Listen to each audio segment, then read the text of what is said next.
Hey guys, welcome back to another video, and today I'm going to be showing you how to make a 1x2 hipster door that is very compact and is also very simple.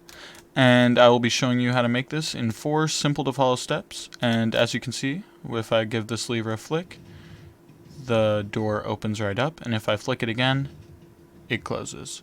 So let's just jump right into step number 1. Okay, before we start building, we want to gather our materials, and for this build we will need 2 redstone repeaters, 1 input source. I'm going to be using a lever because that works best for this specific design, 4 sticky pistons, blocks, they don't matter at all, 8 observers, 3 redstone dust, and 2 redstone lamps. Now, let's get started with step 1. All you got to do is put 2 blocks like this, with redstone dust on top, a repeater with 3 ticks facing this way, an observer facing this way, a repeater with 4 ticks on top of the observer, redstone lamp here, and an observer facing into the redstone lamp. Now let's go on to step 2. Now on to step 2, which is the shortest step out of all 4. All you have to do is place a block on this redstone lamp, build up a block here, place redstone dust on top, and then build up over here, place an observer facing upward right here, and an observer into that observer there. And then the last part is just put a sticky piston facing up right here.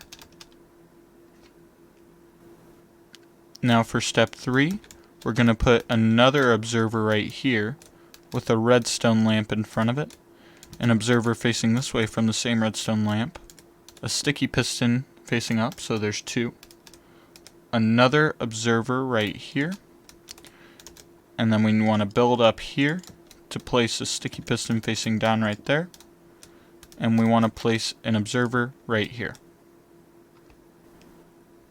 For the last step, we just want to place 1 sticky piston facing this way, and then 2 blocks going like this. This is going to be the actual door itself.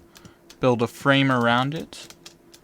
And like I said earlier, these blocks don't have to be what I'm using, they can be whatever you want. And then I'm just going to build a ground around so the redstone isn't exposed. And then we just need to place a lever right here. And then if we look, it is fully functional, as you can see. And like I said earlier, also very compact. One thing to note, if you're going to put this in a build, don't put any blocks here or here, because those are where the door blocks are stored as they open. But yeah, anyway guys, that's going to be it for this video, and I'll see you in the next one.